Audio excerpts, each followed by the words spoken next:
दोस्तों, आज के इस वीडियो के द्वारा हम ये सीखने वाले हैं कि हम किस प्रकार से इलेक्ट्रिकल स्टार्टर का वायरिंग करते हैं, वो भी इलेक्ट्रिकल ड्राइंग का इस्तेमाल करते हुए। इस वीडियो को यदि आप लास्ट तक बिना स्किप किए देखते हो तो आपको मैं 100% गारंटी के साथ कह सकता हूँ कि आपको यदि कोई भी इलेक्ट्रिकल ड्राइंग प्रोवाइड कर दिए जाए तो उस ड्राइंग को देख के आप वायरिंग कर पाओगे। इतना सिंपल तरीके से मैं आपको एक्सप्लेन करने वाला हूँ। तो चलिए दोस्तों, वीडियो को स्टार्ट करते हैं। तो देखिए, यहाँ पे जो मेरे पास में 3 लैंप है, इन तीनों लैंप को आप समझिए कोई मोटर है। तो यहाँ पे जो मेरा तीनों मोटर है, इन मोटर को चालू करने का कंडीशन ये रखा गया है कि सबसे पहले यदि मैं पुश बटन को प्रेस करता हूँ, तो सबसे पहले मेरा पहला वाला मोटर चालू होना चाहिए। अब जैसे ही मेरा पहला वाला मोटर चालू होता है, तो इसके चालू होने के बाद सेकंड मोटर ऑटोमेटिकली चालू हो जाना चाहिए। और इसके चालू होने के बाद तीसरा वाला जो मोटर है वो ऑटोमेटिकली स्टार्ट हो जाना चाहिए। यानी कि एक तरह से आप कह सकते हो इन तीनों मोटर को हमें सीक्वेंस में स्टार्ट करना है। अब यहाँ पे मैंने आपको ये कहा कि पुश बटन को प्रेस करने के बाद हमारा पहला मोटर चालू होगा, उसके बाद सेकंड, उसके बाद थर्ड। तो इतना कहने पे भी आप ये समझ सकते हो कि हमें केवल यहाँ पे एक स्टार्ट पुश बटन का इस्तेमाल करना है। तो ये हो गया पहला कंडीशन। सेकंड कंडीशन ये रखा गया है कि इन तीनों मोटर में से यदि कोई भी मोटर ट्रिप होता है या फिर बंद होता है, तो उस कंडीशन में हमारा जो बाकी के मोटर है वो भी ऑफ हो जाना चाहिए। यानी कि यदि कोई एक मोटर रन होता है तो तीनों मोटर रन होना चाहिए, और इन तीनों में से यदि कोई भी एक बंद हो जाए तो बाकी के भी मोटर बंद हो जाना चाहिए। तो केवल सिंपल सा दो लॉजिक है, इसी लॉजिक के अनुसार हमें वायरिंग करना है। अब जैसे कि मैंने आपको पिछले भी वीडियो में बता दिया था, जब भी आप कभी कोई स्टार्टर का वायरिंग करने जाओ तो सबसे पहले आपको सर्किट डायग्राम बना लेना होता है।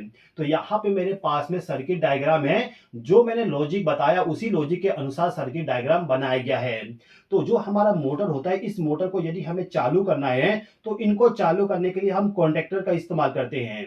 आप देख सकते हो यहाँ पे कॉन्टेक्टर का सिंबल बनाया गया है। M1, M2, M3, ये हमारे मोटर का नाम है। ये M1 हो गया, ये M2 और ये M3। ओके। इसके बाद यहाँ पे आप देखोगे 3 ओवरलोड रिले का इस्तेमाल किया गया है। एक ओवरलोड रिले ये हो गया, दूसरा ये और तीसरा ये वाला। इसके बाद यहाँ पे 2 इंडिकेशन लैंप का भी इस्तेमाल किया जाएगा। अभी मैंने यहाँ पे नहीं रखा हूँ, उसको हम थोड़ा रुक के रख देंगे। ओके। अब यहाँ पे हमें इस ड्राइंग को देख के वायरिंग करना है। तो वायरिंग करने के लिए सबसे पहले हम ये देखेंगे कि जो हमारा इनकमिंग पावर सप्लाई है, वो इनकमिंग पावर सप्लाई कहाँ से प्रोवाइड किया जा रहा है। तो जैसे कि आप देख सकते हो यहाँ पे एमसीबी लिखा हुआ है और यहाँ पे भी एमसीबी लिखा हुआ है। यानी कि जो हमारा फेज सप्लाई है और न्यूट्रल सप्लाई है, वो हमें एमसीबी से प्रोवाइड किया जाएगा। आप यहाँ पे भी देख सकते हैं, मेरा जो एमसीबी है, इस एमसीबी के इनपुट टर्मिनल पे मैंने फेज सप्लाई और न्यूट्रल सप्लाई ऑलरेडी कनेक्ट करके रखा हूँ।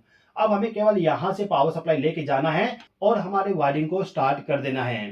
तो इस स्टार्टर का जो ड्राइंग है, इस ड्राइंग को हम देखेंगे तो हमें यहाँ पे ये मिलेगा कि जो एमसीबी है, इस एमसीबी से हमें फेज सप्लाई और न्यूट्रल सप्लाई मिलेगा। अब यहाँ पे जो हमारा फेज सप्लाई है, फेज सप्लाई सबसे पहले इमरजेंसी स्टॉप पुश बटन में गया है। तो यहाँ पे हम एक वायर का इस्तेमाल करेंगे और इस वायर को ले जाके एमसीबी का जो फेस वाला टर्मिनल है, उस टर्मिनल के साथ इस वायर को हम कनेक्ट कर देंगे। यहाँ पे मैंने इस वायर को डायरेक्टली कनेक्ट कर दिया। अब इस वायर का जो दूसरा सिरा है, ये जाएगा हमारे इमरजेंसी स्टॉप पुश बटन में। ओके, तो इमरजेंसी स्टॉप पुश बटन हमारा ये है और इसका एलिमेंट यहाँ पे कनेक्ट किया गया है। दोस्तों, आप यहाँ पे देखिए, जो हमारा स्टॉप पुश बटन है, इमरजेंसी स्टॉप पुश बटन है, इसमें एनसी कॉन्टेक्ट का इस्तेमाल किया गया है। तो वायरिंग करने के टाइम आप ये देख लीजिएगा कि वहां पे जो कॉन्टेक्ट लगाया गया वो एनसी है कि नहीं। यहाँ पे आप देख सकते हो लिखा हुआ है एनसी, तो ये प्रॉपर है। तो इसके साथ हम इस वायर को ले जाके कनेक्ट कर देंगे। अब ये जो इमरजेंसी स्टॉप पुश बटन है, इससे जो पावर सप्लाई जाएगा वो जाना चाहिए हमारे स्टॉप पुश बटन में। यानी कि इमरजेंसी स्टॉप पुश बटन से हमारे स्टॉप पुश बटन में जाएगा, फिर पावर सप्लाई हमारे स्टार्ट पुश बटन में जाना चाहिए। तो ड्राइंग के अनुसार इस इमरजेंसी स्टॉप पुश बटन के आउटपुट टर्मिनल पे हमें एक वायर को कनेक्ट करना होगा। मैं यहाँ पे इस वायर को कनेक्ट कर दिया। अब इससे जो पावर सप्लाई जाएगा वो जाएगा हमारे स्टॉप पुश बटन में। यहाँ पे स्टॉप पुश बटन के लिए एलिमेंट लगाया गया है, तो इसके साथ मैं इस वायर को ले जाके कनेक्ट कर दूंगा। अब ये जो स्टॉप पुश बटन है, इसके आउटपुट टर्मिनल पे हमें एक वायर को कनेक्ट करना होगा और इससे पावर सप्लाई ले जाके हमें स्टार्ट पुश बटन को पावर सप्लाई प्रोवाइड करना है। तो हमने यहाँ पे स्टार्ट पुश बटन को भी इनकमिंग पावर सप्लाई प्रोवाइड कर दी है। अब स्टार्ट पुश बटन का जो आउटपुट टर्मिनल है, इससे पावर सप्लाई कहाँ पे जाएगा उसको देख लेते हैं। तो यहाँ पे जो हमारा ड्राइंग है, इस ड्राइंग में ये बताया गया है कि जो हमारा स्टार्ट पुश बटन है, इससे पावर सप्लाई यहाँ से फ्लो होते हुए डायरेक्टली जो हमारा M1 कॉन्टेक्टर है उसको पावर सप्लाई प्रोवाइड किया जाएगा। इसके अलावा जो हमारा स्टार्ट पुश बटन है, इसके इनपुट टर्मिनल पे एक वायर का लूपिंग किया गया है। आप देख सकते हो यहाँ से वायर गया है, ये वायर हमारा एनो कॉन्टेक्ट पे और यहाँ से एनसी कॉन्टेक्ट पे जा रहा है। ये जो वायरिंग है इसको हम थोड़ा रुक के करेंगे। अभी के टाइम पे हम ये जो सर्किट है इसका वायरिंग कर देते हैं। तो हमें क्या करना है, स्टार्ट पुश बटन से पावर सप्लाई ले जाके M1 कॉन्टेक्टर जो होगा उसको हमें फेज सप्लाई प्रोवाइड करना है। तो अभी के टाइम पे हम ये मान लेते हैं कि ये जो कॉन्टेक्टर है, ये कॉन्टेक्टर हमारा M1 कॉन्टेक्टर है। तो इस कॉन्टेक्टर को चालू करने के लिए हमें पावर सप्लाई इस स्टार्ट पुश बटन से लेके जाना है। तो यहाँ पे मैं एक वायर इस्तेमाल करूंगा और इस वायर को ले जाके डायरेक्टली जो मेरा एनो पुश बटन है यानी कि स्टार्ट पुश बटन जो है उसके साथ इसको कनेक्ट कर दूंगा। अब जब हम स्टार्ट पुश बटन को प्रेस करेंगे तो पावर सप्लाई यहाँ से फ्लो होते हुए इस पॉइंट पे जाएगा और यहाँ से पावर सप्लाई फ्लो होते हुए हमारे इस कॉन्टेक्टर को चालू करना है। तो इसके लिए हमें यहाँ पे वायर कनेक्ट करना है और इसका जो दूसरा सिरा होगा इसको ले जाके इस कॉन्टेक्टर का जो A1 टर्मिनल है उसके साथ कनेक्ट करना है। अब इसके बाद में हमें क्या वायरिंग करना है इसको हम देख लेते हैं। तो यहाँ पे जो मेरा ड्राइंग है, इस ड्राइंग में हम देख सकते हैं कि जो हमारा M1 कॉन्टेक्टर है, इस कॉन्टेक्टर को हमने यहाँ से फेज सप्लाई प्रोवाइड कर दी है। अब इस कॉन्टेक्टर को ऑपरेट करने के लिए न्यूट्रल सप्लाई भी प्रोवाइड करना है। तो न्यूट्रल पावर सप्लाई MCB के द्वारा इस प्रकार से प्रोवाइड किया गया है। यहाँ पे आप एक चीज और देख सकते हो कि जो हमारा न्यूट्रल पावर सप्लाई है, इस पावर सप्लाई का जो सर्किट है उसके बीच में एक NC कॉन्टेक्ट का कनेक्शन किया गया है। अब यहाँ पे जो NC कॉन्टेक्ट इस्तेमाल किया गया है, ये NC कॉन्टेक्ट ओवरलोड 1 का है, यानी कि इस कॉन्टेक्टर के साथ में जो ओवरलोड रिले लगाया गया है उसका NC contact neutral power supply में इस्तेमाल किया गया है। देखिए दोस्तों, जो ओवरलोड रिले होता है, इस रिले को आप फेज सप्लाई के साथ कनेक्ट करिए या फिर न्यूट्रल सप्लाई के साथ कनेक्ट करिए। दोनों कंडीशन में ये जो हमारा NC कॉन्टेक्ट है, ये यदि ओपन हो जाता है तो उस कंडीशन में सर्किट को ब्रेक करेगा और यदि आपका सर्किट ब्रेक होता है तो उस कंडीशन में आपका कॉन्टेक्टर ऑफ हो जाएगा। और जैसे कि आपको मालूम है, ओवरलोड रिले का काम यही होता है कि जैसे ही ओवरलोड होता है तो उस कंडीशन में इसका जो NC कॉन्टेक्ट है इसको ओपन कर दे, जिसके वजह से हमारा कॉन्टेक्टर ऑफ हो जाए। तो इसका जो NC कॉन्टेक्ट है उसको आप फेज सप्लाई में इस्तेमाल करिए या फिर न्यूट्रल सप्लाई में, उससे कोई भी फर्क नहीं होगा। केवल आपका कॉन्सेप्ट ये होना चाहिए कि आपका जो कॉन्टेक्टर है इसको जो पावर सप्लाई जा रहा है उसका सर्किट ब्रेक होना चाहिए। ओके, तो वायरिंग के अनुसार हमें यहाँ पे एक वायर इस्तेमाल करना है और इस वायर को ले जाके MCB का जो न्यूट्रल वाला टर्मिनल है उस टर्मिनल के साथ इस वायर को कनेक्ट करना है। तो मैं यहाँ पे इस वायर को ले जाके MCB के न्यूट्रल टर्मिनल पे कनेक्ट कर दिया। अब इससे जो पावर सप्लाई जाएगा वो जाएगा हमारे ओवरलोड रिले के NC कॉन्टेक्ट पे। तो इस वायर को ले जाके मैं NC कॉन्टेक्ट का जो 96 नंबर का टर्मिनल है, आप यहाँ पे देख सकते हैं, ये हमारा ओवरलोड रिले, इसका 96 नंबर का टर्मिनल इस पॉइंट पे है। तो इस पॉइंट पे हम इस वायर को कनेक्ट कर दिए। आप चाहें तो 95 नंबर टर्मिनल पे भी कनेक्ट कर सकते हो, कोई भी फर्क नहीं पड़ेगा। अब जो यहाँ पे 95 नंबर का टर्मिनल है, इससे पावर सप्लाई कॉन्टेक्टर के A1 टर्मिनल पे जाना चाहिए। तो हम यहाँ पे एक वायर ले लेंगे और इस वायर को ले जाके ओवरलोड रिले का जो 95 नंबर का टर्मिनल है इसके साथ इसको कनेक्ट कर देंगे।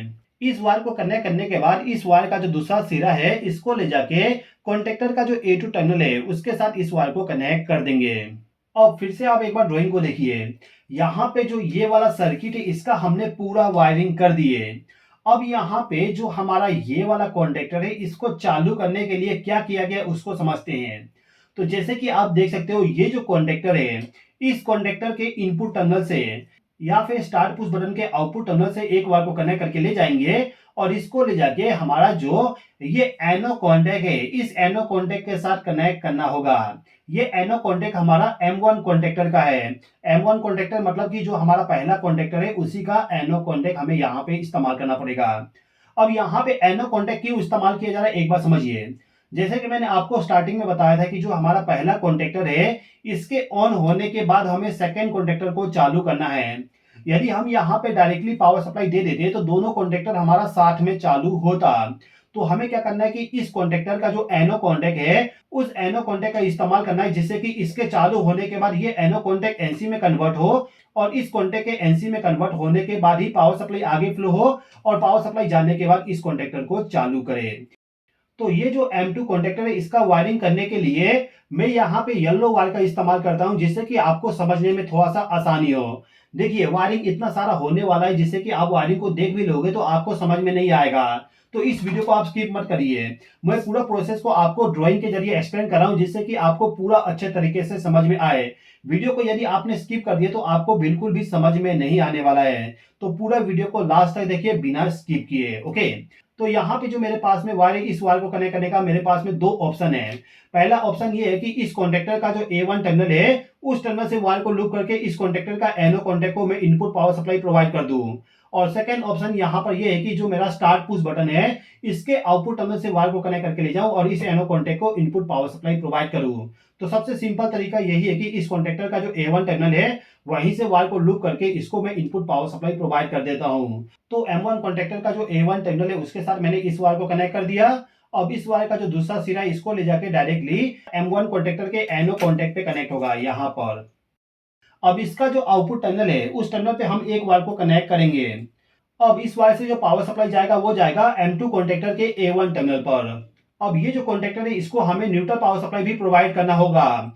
तो जैसे कि आप देख सकते हो यहाँ पे जो हमारा M2 कॉन्टेक्टर है, इसको जो न्यूट्रल पावर सप्लाई प्रोवाइड किया जाएगा वो सेम तरीका होगा M1 कॉन्टेक्टर के जैसे ही। यानी कि एमसीबी से पावर सप्लाई जाएगा ओवरलोड रिले में, और ओवरलोड रिले से पावर सप्लाई डायरेक्टली इस कॉन्टेक्टर के A2 टर्मिनल पे जाएगा।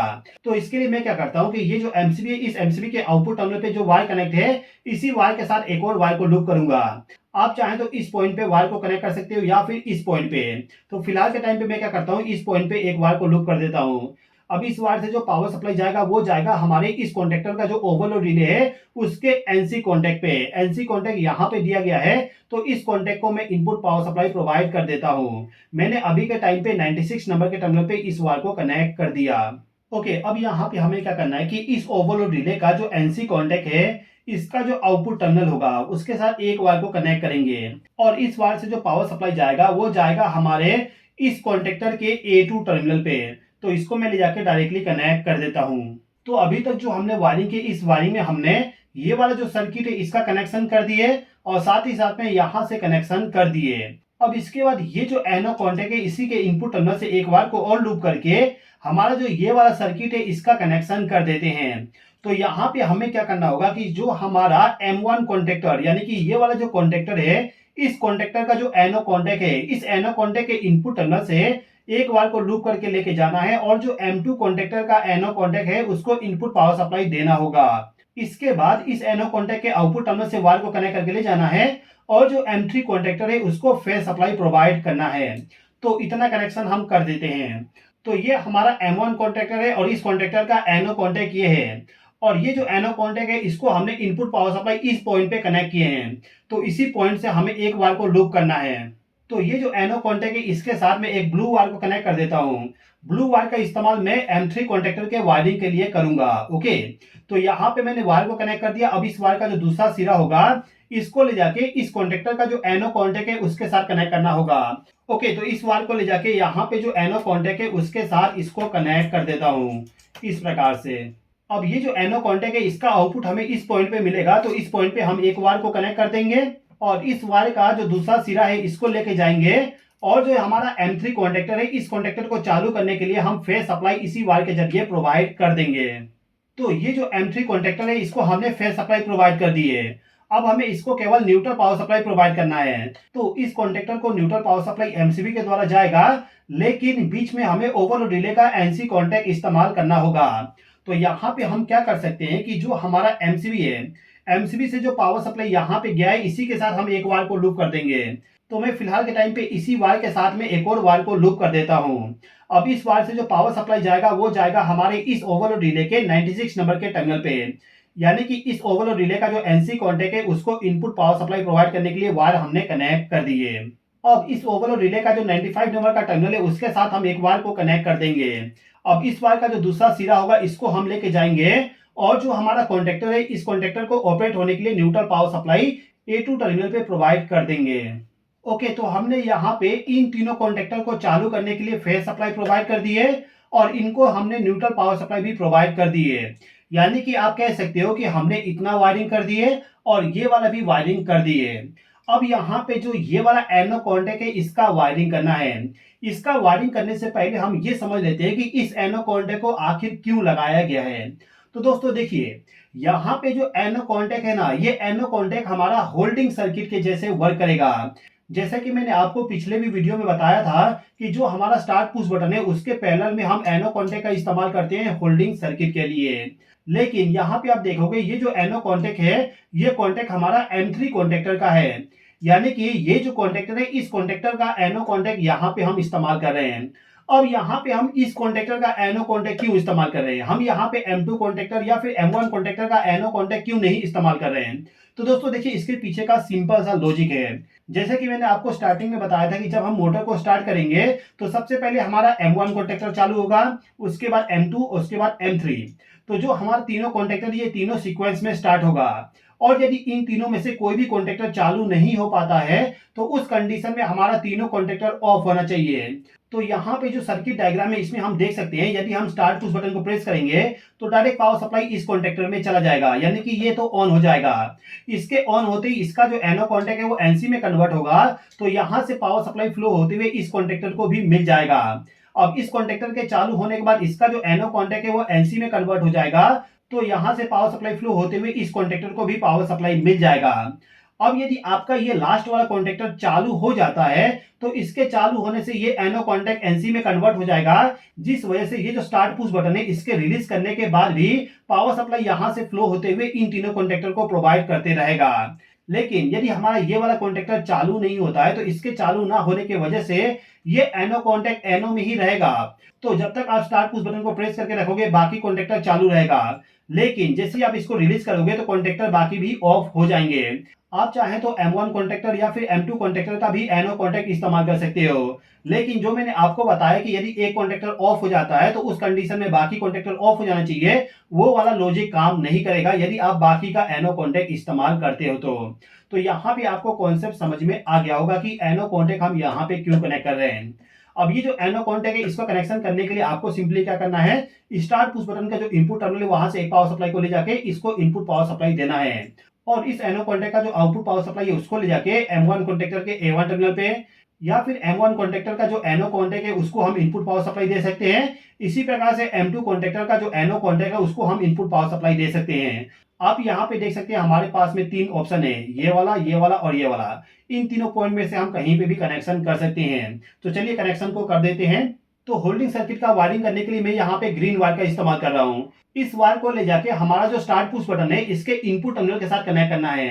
यहाँ पे जो एनो कॉन्टैक्ट है इसके साथ मैं इस वायर को कनेक्ट कर देता हूँ। आप यहाँ पे ध्यान दीजिएगा कि ये जो वायर है इसको हमें इनपुट टर्मिनल पे कनेक्ट करना है। यहाँ पे आप देख सकते हो स्टॉप पुश बटन से पावर सप्लाई आया इस पॉइंट पे और यहाँ से पावर सप्लाई इस पॉइंट पे आया है, यानी कि इस पुश बटन को पावर सप्लाई यहाँ से मिल रहा है, तो इसी पॉइंट पे हमने इस वायर को कनेक्ट कर दिए है। अब इस वायर का जो दूसरा सिरा है इसको ले जाके हमारा जो M3 कॉन्टैक्टर है इसका जो एनो कॉन्टैक्ट होगा उसके साथ हमें इस वायर को कनेक्ट करना होगा। तो यहाँ पे मैं डायरेक्टली इसको कनेक्ट कर देता हूँ। ओके, तो यहाँ पे हमारा वायर कनेक्ट हो गया। अब इस एनो कॉन्टैक्ट का जो आउटपुट टर्मिनल है उसके साथ हम एक वायर को कनेक्ट कर देंगे और इस वायर को ले जाके हमें हमारा जो यहाँ पे M1 कॉन्टैक्टर है, M2 कॉन्टैक्टर है, इन दोनों कॉन्टैक्टर का जो एनो कॉन्टैक्ट है उसके इनपुट टर्मिनल पे हम इस वायर को कनेक्ट कर सकते हैं। अब यहाँ पे आप देखोगे ये जो एनो कॉन्टैक्ट है इसके इनपुट पे हमने ऑलरेडी दो वायर को कनेक्ट करके रखे हैं, लेकिन ये जो M2 कॉन्टैक्टर है इसका जो एनो कॉन्टैक्ट है इसके इनपुट टर्मिनल पे केवल एक वायर कनेक्ट किया गया है, तो इसी वायर के साथ हम इस वायर को ले जाके लूप कर देते हैं। तो यहां से मैं इस वायर को ले जाता हूं और यहाँ पे इसको कनेक्ट कर देता हूं। ओके, तो ये जो मेरे पास में तीन कॉन्टैक्टर है इनको चालू करने के लिए पूरा वायरिंग कंप्लीट हो गया। अब हमें केवल यहाँ पे क्या करना है कि जो हमारा इंडिकेशन लैंप है, ऑन इंडिकेशन लैंप और ऑफ इंडिकेशन लैंप, इनका कनेक्शन करना है। तो इनका कनेक्शन करना बहुत ही सिंपल है। आपको सिंपली क्या करना होता है कि जो आपका ऑन इंडिकेशन है, ऑन इंडिकेशन के लिए हमेशा आपको रेड वाला इंडिकेशन लैंप का इस्तेमाल करना होगा। अभी के टाइम पे मैंने आपको ये बताया कि जो हमारा ऑन इंडिकेशन लैंप है उसके लिए हमें रेड वाली इंडिकेशन लैंप का इस्तेमाल करना पड़ेगा। अब इस बात को सुनने के बाद बहुत सारे लोग कमेंट करेंगे सर आप गलत बोल रहे हो, ऑन इंडिकेशन के लिए हमें ग्रीन वाला इंडिकेशन लैंप का इस्तेमाल करना पड़ेगा। आपके माइंड में ये डाउट आता है कि जो हमारा ग्रीन इंडिकेशन लैंप है इसका इस्तेमाल हमें ऑन के लिए करना चाहिए, तो ये गलत है। आपके माइंड में ये डाउट इसलिए आ रहा है क्योंकि हमेशा आप ऑन इंडिकेशन ऑफ इंडिकेशन का कंपेयर ट्रैफिक लाइट से कर रहे हो। ट्रैफिक लाइट में अलग सिस्टम होता है, इलेक्ट्रिकल सिस्टम में अलग है। जो हमारा मोटर होता है उस मोटर को यदि हम चालू कर देंगे तो एक खतरे की निशानी हो जाता है। यदि हमारा मोटर या फिर स्टार्टर ऑन है तो उस कंडीशन में उसमें पावर सप्लाई फ्लो होगा, यानी कि उसको टच करने पे हमें इलेक्ट्रिक शॉक लग सकता है, यानी कि हमारे लिए खतरा है। तो उस कंडीशन में हमें यहाँ पे रेड इंडिकेशन लैंप का इस्तेमाल करना पड़ता है। तो आपको यहाँ पे कॉन्सेप्ट समझ में आ गया होगा कि ऑन इंडिकेशन के लिए हमें रेड वाली इंडिकेशन लैंप का इस्तेमाल करना पड़ेगा और ऑफ इंडिकेशन के लिए हमें ग्रीन वाली इंडिकेशन लैंप का इस्तेमाल करना होगा। ओके, तो ये जो रेड इंडिकेशन लैंप है, इस इंडिकेशन लैंप को जो फेज सप्लाई जाएगा वो जाएगा हमारे M2 कॉन्टेक्टर के NO कॉन्टेक्ट के आउटपुट टर्मिनल से।